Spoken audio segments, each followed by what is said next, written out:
it is Georgie and Casey, and today we have joining us Stephen. Hi. Stephen is an international groom. Yes, correct, yes. Do you have any specific qualifications that enable you to do what you do? Well, I originally started out in racing. Okay. So I wasn't lucky enough to go to Newmarket racing school. I had to go to the Northern Racing College. I was a bit too heavy for the flat riding. So I went to the Northern Racing College where I got an NVQ3 in racehorse management, which is, I suppose, any qualification is better than no qualification. And to be fair, it helped me get a certain standard of care for a horse. Yeah. I am looking to try and convert it into a BHS like stages, but I need to work out what that is. Like, qualifications are a great thing. I have worked with people that have come through colleges and they are very lovely people. I do question where that's going. Yes. I'm trying not to be negative in that sense, because you get some lovely people and they are fantastic. I'm going to say it, kids, because I'm not young anymore. Yeah, none of us are. No, and sadly that's the one thing that never goes down. Age always goes up. Yeah. And I think some of the kids are, like, some of the people are misunderstood when they come there. Okay. I've had a couple of them turn up and say, this isn't what I want to do for the rest of my life. I want some experience with the horses. And I go, fair play to you, you've been completely honest and you've told us what you want, and fantastic, you know.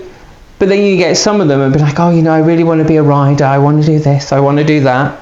I'm like, fine, you know, but you've got to put the work in, because it's not going to be handed to you. No. And I think there is this whole thing of, I had to learn the hard way. I went to the Northern Racing College, I looked after 2 horses. I then went to work for my first racehorse trainer and I had 5 horses. And you didn't get an hour to muck, you had an hour to muck out 5 horses, not an hour to muck out 2. Mm-hmm. You know?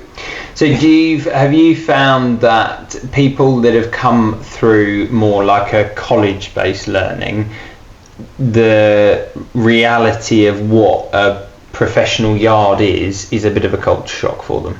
God, completely, yes. Yeah. So if they've come a bit more, you know, I mean, obviously you and I are very similar. We've come up through basically just working for lots of different people and, you know, grafting. Yeah. So it's sort of, when we've landed in a job where maybe we've only had a few horses to muck out, we've thought, oh, this is easy, you know, this is nice, because there's not 10 horses to muck out, you know. Yeah. But you know, so I think that's probably one of the biggest things, isn't it, for the people that have come through the college route, is them understanding that they're getting a basic education, but working in a yard is a whole other kettle of fish. It's a lot faster paced. It's, you know, you have a lot more to do, more responsibility. You have to think for yourself more, don't you? So it's that kind of, you know, it's a very different environment to being in a college. Yeah, completely. And it's, because I never went to the colleges, I don't really know what the structure is with them. But I always say to anyone that turns up, if I'm on the yard and they're new, I will, and I know how the yard runs, I will say to them, if you have a question, please ask. Mm-hmm. If you want me to go through it 50 times with you, I do not mind. Mm-hmm. You know, and I don't mind if you find a way of doing it your way. I have no problems with that. But at the end of the day, as long as you aren't silly with the horses are safe, you're not going to get hurt. Mm. And if you find it easier doing it, well, that's fine, completely. But I'll show you my way. And if it works for you, it works for you. But I think there are so many people that they just come in thinking that it's going to be sunshine and roses and, you know, the Instagram life and you know, the social media of you turn up immaculate. You turn up immaculate when you leave covered in like everything. Yeah, and I think it is a bit of a culture shock for them, and I think it is also a hard learning curve. I'd be sorry to interrupt. No, I would be really interested to know kind of if that's getting worse, because colleges are put under so much pressure to have academic success. Yeah. So a lot of the courses that are even being based on vocational qualifications are actually still being pushed down the academic route. And I think we're certainly seeing that in the veterinary world. We're having that discussion today while we're teaching, is that we're seeing a lot more vets that, yes, in theory they know everything because they've passed all their exams and they've done it amazingly in college or university, but then when it comes out to the real world and actually dealing with a horse that isn't just going to stand there like a dope on a rope, or completely, or even having the passion to understand, or having the horsemanship, like we were discussing in previous episodes, of horsemanship knowledge. That is, and that's the hard thing, is like I've done this for 20 years, and the old school people that actually go into depth and that work with the horse. I met a very interesting guy, Tim Bradford, who was a Team GB physio. He vet physio. He turned around and said the person that he trained with the first time, he's like, you weren't allowed to touch a horse until you put a head collar and knee drape on it, or knew how to do that. And going back to the colleges, I don't know if you can put this on there, but I'll say it, but I was told by a client of mine whose friend worked at one of the colleges, and they were trying to get rid of the horses, like cut the horses out, like, but still teach. And then the equestrian, and then, surely that is happening. But surely that then becomes quite dangerous, because at the end of the day, you're dealing with an animal, and animals can be unpredictable, and you have to be able to read a horse's mannerisms and how it's responding to something, so you don't get hurt. I mean, we've all been in situations where you walk in a stable and something's upset a horse. You have to know that horse is upset, or you have to know that horse might be thinking it's going to kick you or bite you, or or it's scared of something and it's going to squash you. There's unless you're getting practical hands-on experience with horses, you don't get to learn that sort of stuff, do you? But also with people that have practical hands-on experience, this is the other thing that, so my daughter this summer has been looking at different colleges. She's going off to college, she's finishing her exams, and she wants to go into mechanics. And I was like, and she's like, well, I said, well, go get an apprenticeship. You will learn far more completely in an apprenticeship in a professional environment than you would at college. However, we went to one of the colleges, and actually I was quite impressed that in this particular college, and it's one of the best for mechanics in the country, is that they're promoting that the students must go and work in work environments during all the holidays. Fair enough. They must get a job at the weekends in a professional environment, and all of the lecturers are actually either still employed professionally in the environment, or they have previously been. The problem I'm seeing with, and I'm hearing this from many people, is it's not always the case in the equestrian world. Unfortunately, what happens is, because running agricultural colleges and equestrian colleges is so expensive, and that's part of the reason why they're wanting to kind of part with some of the horses, is they're giving less and less funding to hiring lecturers. So what's happening is lecturers that were previously students are now becoming lecturers without any professional experience. God, that's quite scary, isn't it? That is actually petrifying, because there are horses out there that, like, they don't go out in the field and they don't blow off steam, and that's the scary thing, is like people don't know that when they've gone to a college and that's it. They don't know that a horse can rear up and box out and knock you out. And this is part of the problem as well, isn't it? Is exactly that. If you get a dangerous horse in a riding school or in a college or in any kind of professional environment, in education environment, if there is a dangerous horse, it's got rid of, because it's a liability. But of course, then this is the struggle then, isn't it? When then they come into a professional environment, some of the top horses in the world are not the friendliest horses in the world, and you have to know how to handle them, and they might be Olympic champions, but they might kick, they might bite, so a lot of them are stallions, and stallions can be very unpredictable. In the end, if you want to go into grooming, riding, any aspect, or really even, whether it's being a saddler, a dentist, a physio, whatever, you still need to understand that these high level horses, some of them are not the easiest. So of course, if your experience of horses in a college is just, well, they're all really well behaved, where's the value in that? You don't learn things, how to stay safe and how to... Well, if everything stays safe, then you never learn how to deal with anything in a crisis, right? Like, there's no crisis management, there's no...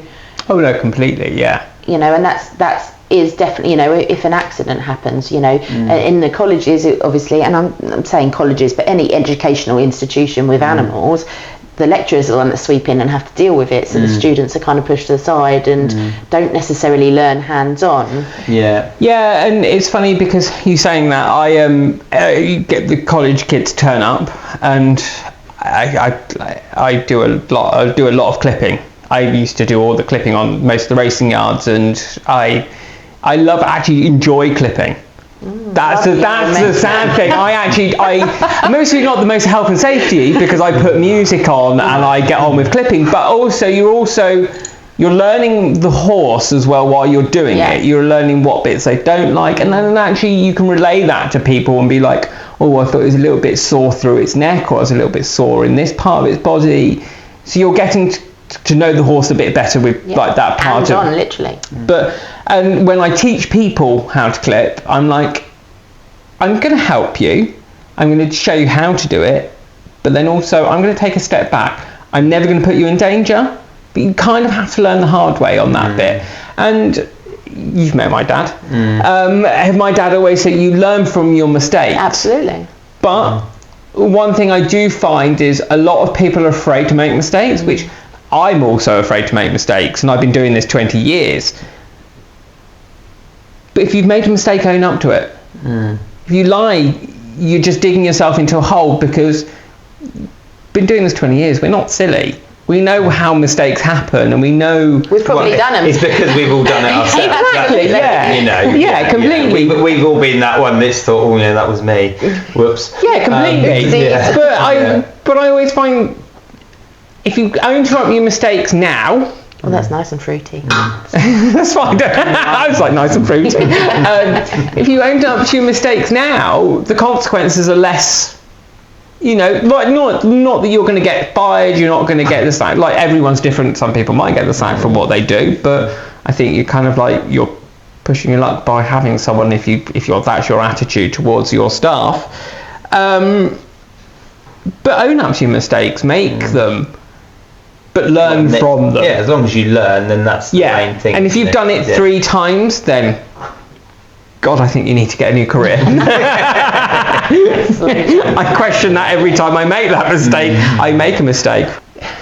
It's funny because I was talking, Kira Kirkland I watched her and I think she's amazing, but I think all of them are amazing that I've worked with, because they all have their own views, but Kira's been slated for having her own views, and it is hard because Kira's got her career, or has had her career. There are young riders coming through that can't make mistakes because they're too afraid to make mistakes, and they're afraid to lose their horses. Do you feel as well that's a little bit obviously nowadays, horse sport has moved on completely, and how we do things is very different, but obviously years gone by, a lot of the riders that are now, they're still some of the most respected riders in the world and trainers in the world.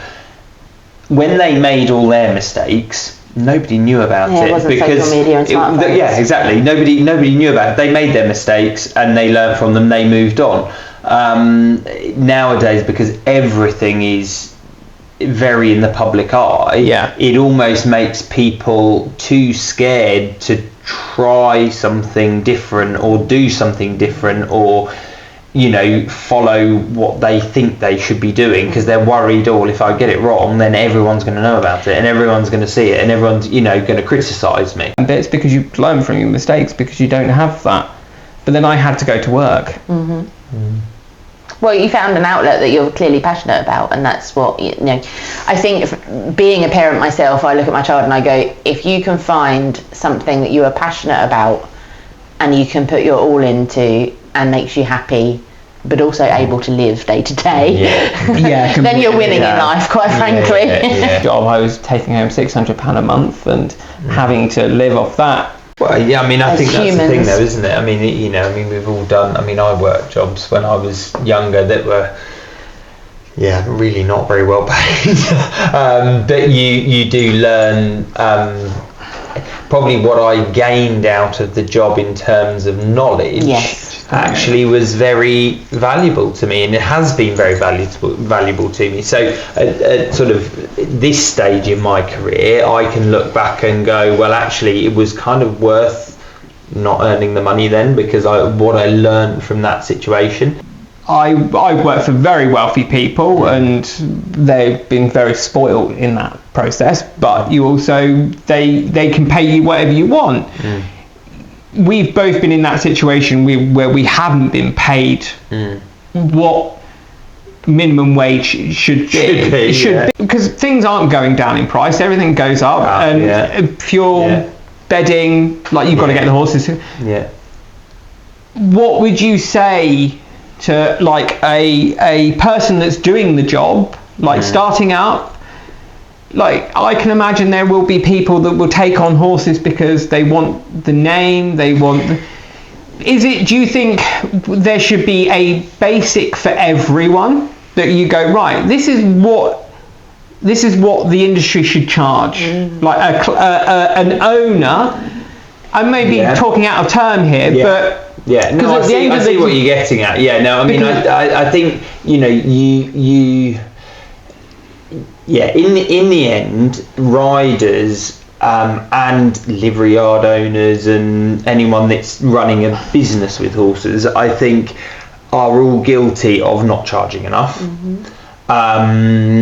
It's a very competitive industry when it comes to trying to get rides or get your liveries, your clients, what have you.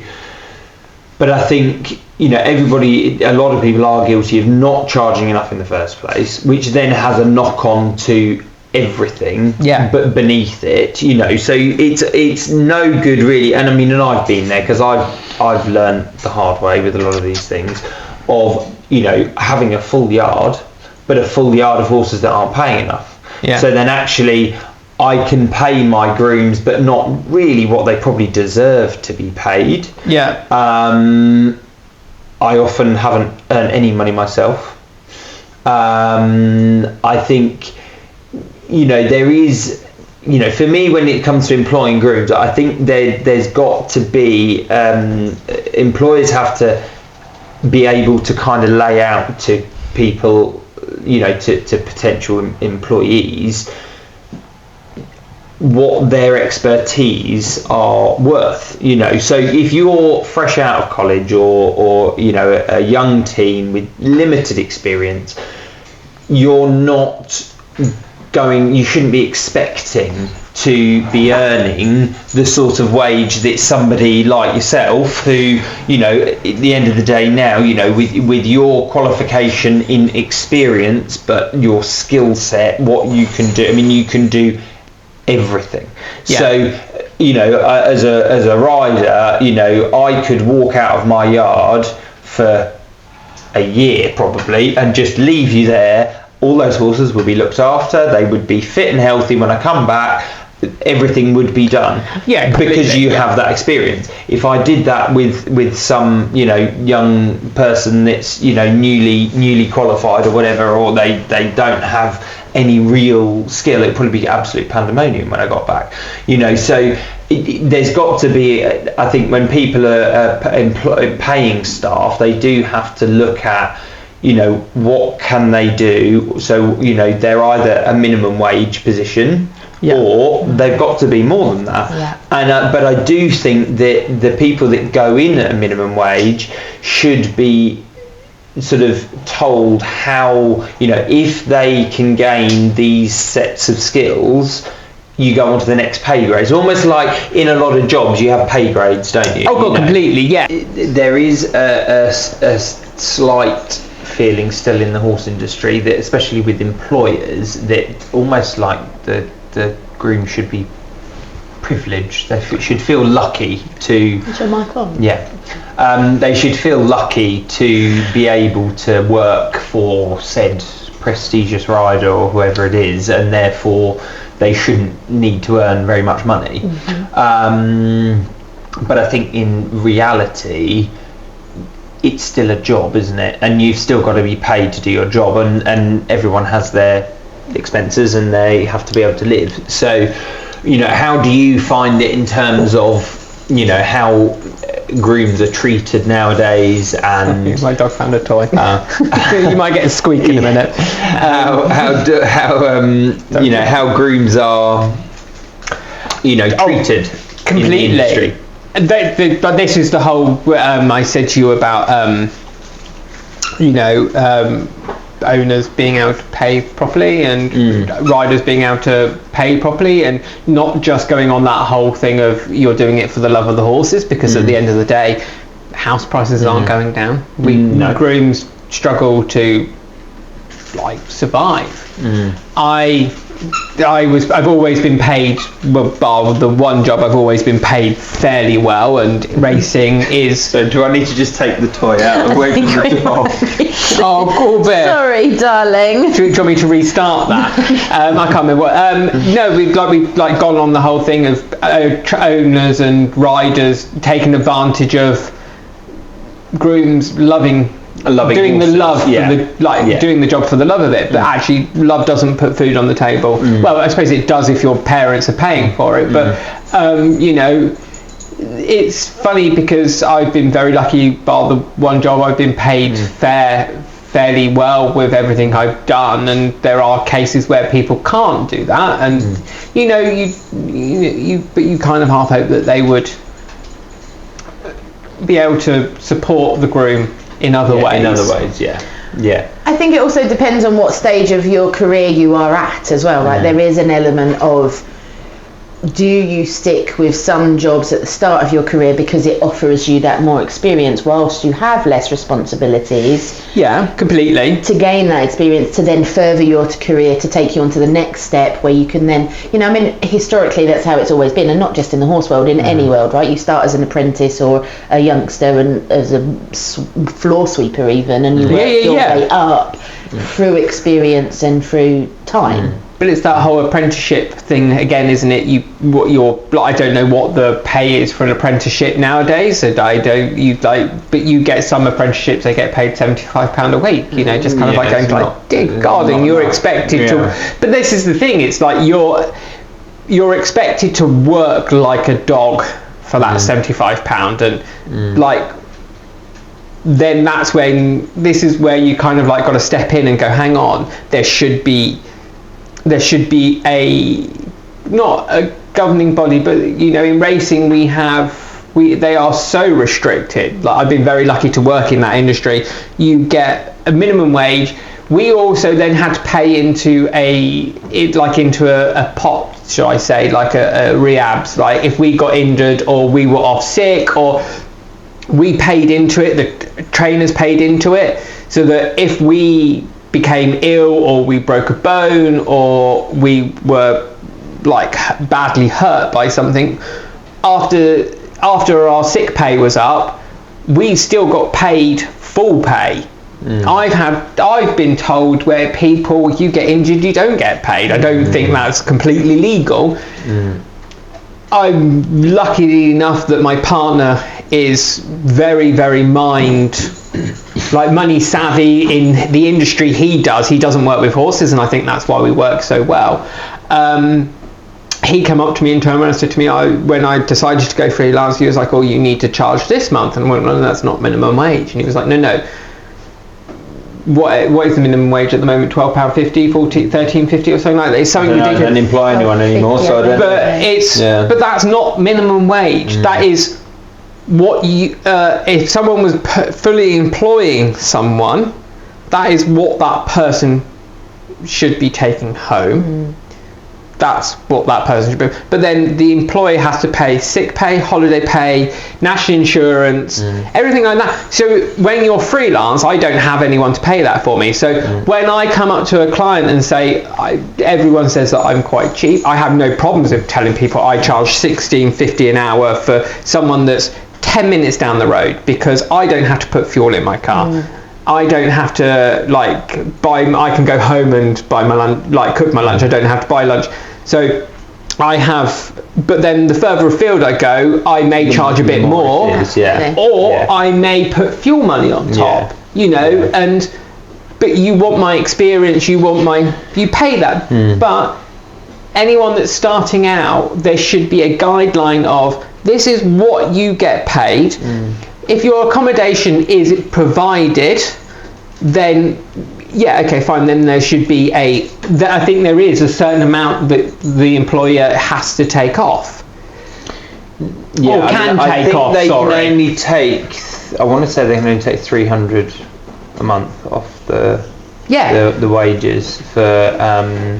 If they are, if they've got giving them accommodation. But I mean, I think the thing is, it sort of encompasses a bigger issue, doesn't it? Because I think, riders always feel under pressure to not overcharge because they won't get the horses, they won't get the rides, they won't get the clients. Now, owners who are, whether they are just a horse in livery or a horse with a competition rider, do have to accept that the overheads to run a yard of horses, whatever you're doing, is an awful lot. Now, they unfortunately, they have to be prepared to pay enough so that the rider can take a wage, the grooms can be paid properly, and there is enough money to look after those horses properly, and I think owners sometimes can be a little bit out of touch with actually how much bedding is, how much feed is, what staff, how much staff costs. The rider does need to earn a living if they're riding a horse for you. So it sort of starts there because that's where the money's coming from. Yeah. But then, riders also then need to acknowledge that, their grooms work very hard and they have to be paid fairly. They have to be given fair working hours. I've always found, it's been quite nice for me to sort of come away from running a big yard and actually be able to take a step back and actually look at it from a different perspective, because I certainly think if I was going to do it again, I would do it differently. But I felt, the last sort of full-time person that worked for me, Izzy, who amazing group. I mean, I used to try, as I said to her, you earn more than I do, and if I could pay you more, I would. Yeah. But I can't. But I would try to do other things. So, when she had her horse in the yard with me, her horse was always done as part of the yard. Yeah. So I never expected her to ride the horse in her lunch break or after work. It was one of the horses on her day off. That horse was looked after like all the other horses in the yard, so she had a proper day off. She didn't have to see a horse. If there was a competition that she wanted to go to, even if I didn't have a horse to take, I would take her to the competition. I'd drive her there. I would never charge her any diesel money. I would never charge her for my time. In the end, they were little things that I could do that would supplement the fact that I couldn't pay her what I would have liked to. And that means a hell of a lot from a groom / rider, that your boss is trying their best. Yeah. Like, that is the thing. It's not they've gone, you're not my problem. You come in, you muck out, you do the horses, and then you're gone.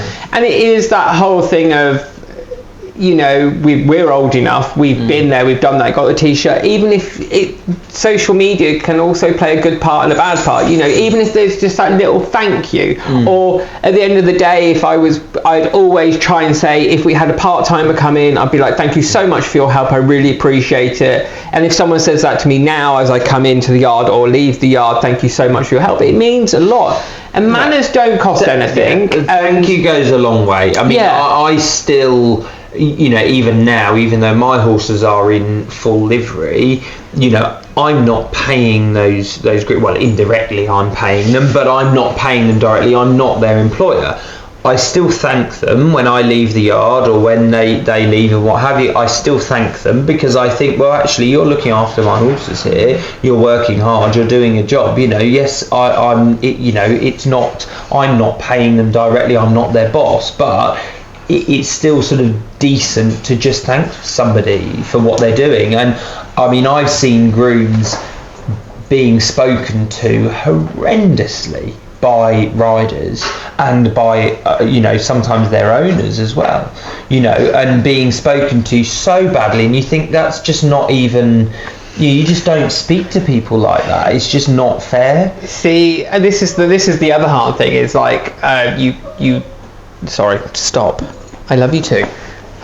Sorry, my dog's squeaking. She wants attention. I think half the problem also as well is there is no HR system in equestrian. It's like, my partner has told me about her situation with his work, and I was like, how can people talk to people like that?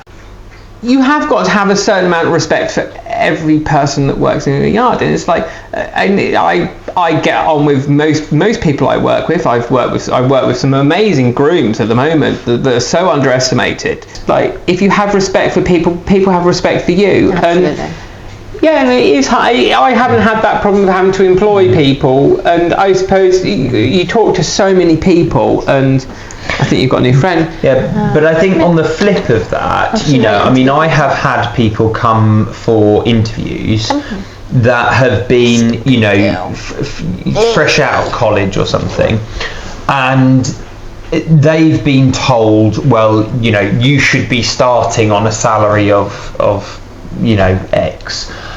And I would sort of say, right, okay, well, that's the sort of salary I would be expecting to pay somebody like yourself, who has all the skills required to be a professional groom.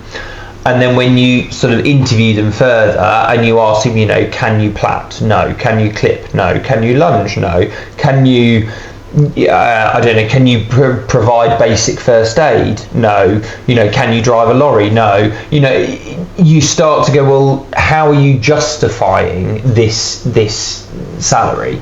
You know, I think young grooms have to, you know, and young staff have to accept that until they have the skill sets required, then they're going to be on a basic rate. You know,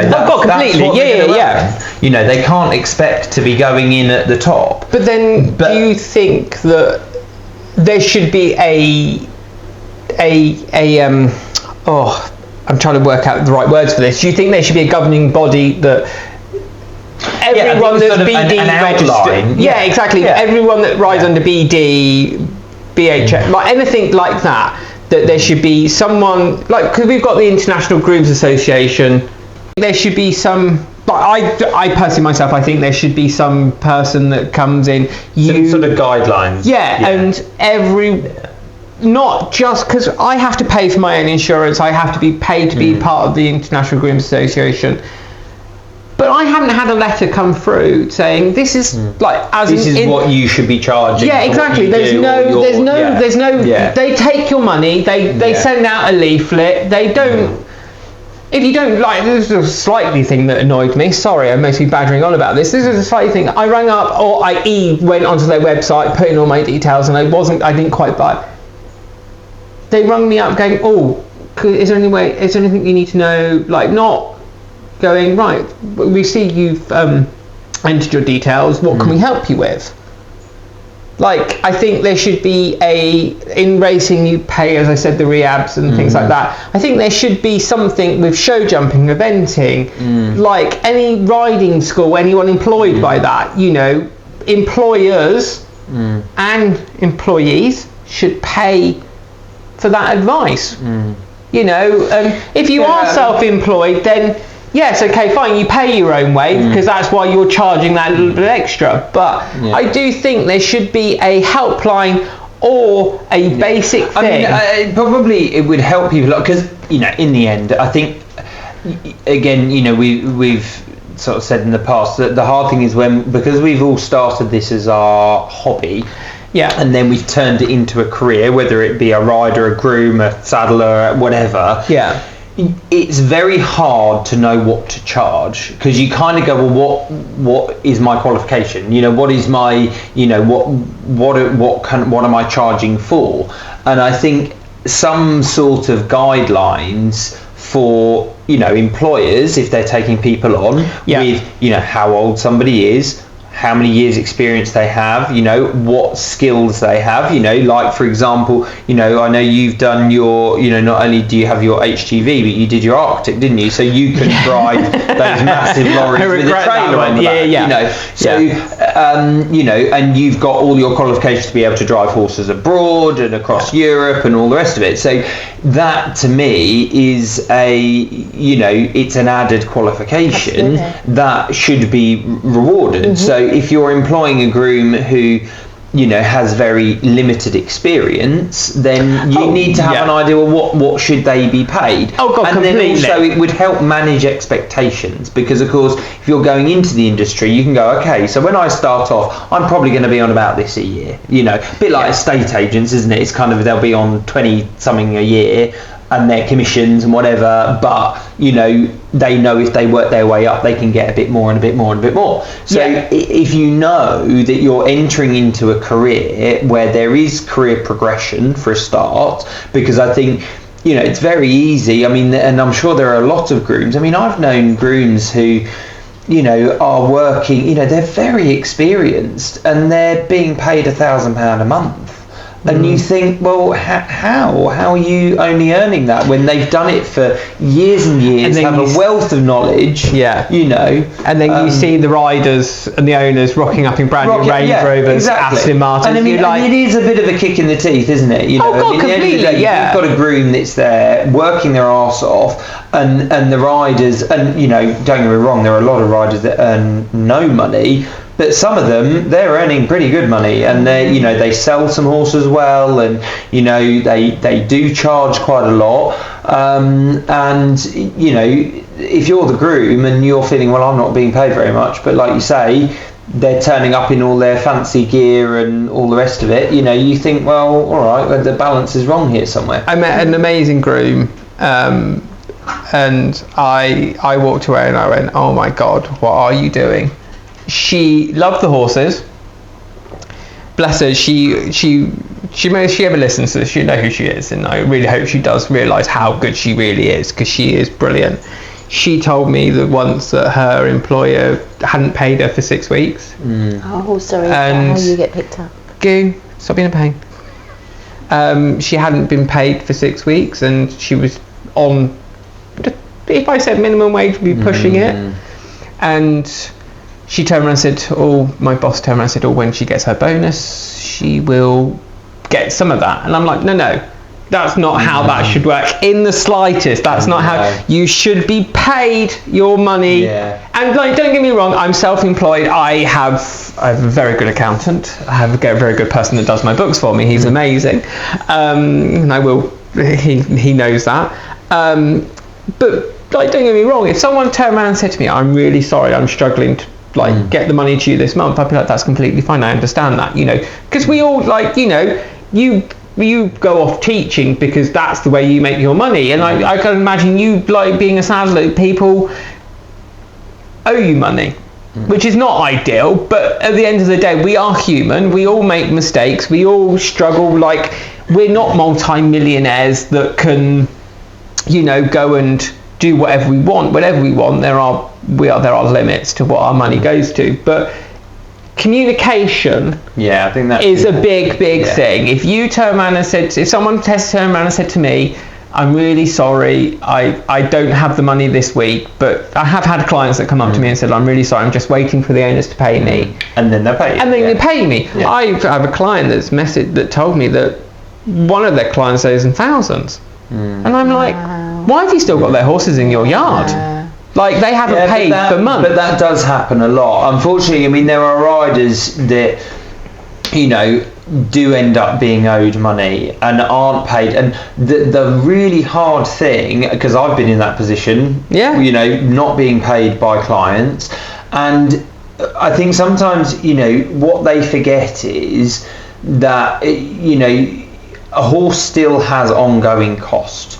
Yeah. So even if you own your yard and you're lucky enough to own your yard, you still feed it, you still hay it, you still have to pay your staff. Yeah. You still have your costs. And in the end, the hard thing is, you know, okay, you can have empathy for somebody's situation, and maybe they've come into some difficult times and they haven't got any money and blah, blah, blah. That's fine. You can have empathy for that. But still not your problem, really. And all it ends up doing is putting you under more pressure, you ending up not being able to do what you need to do.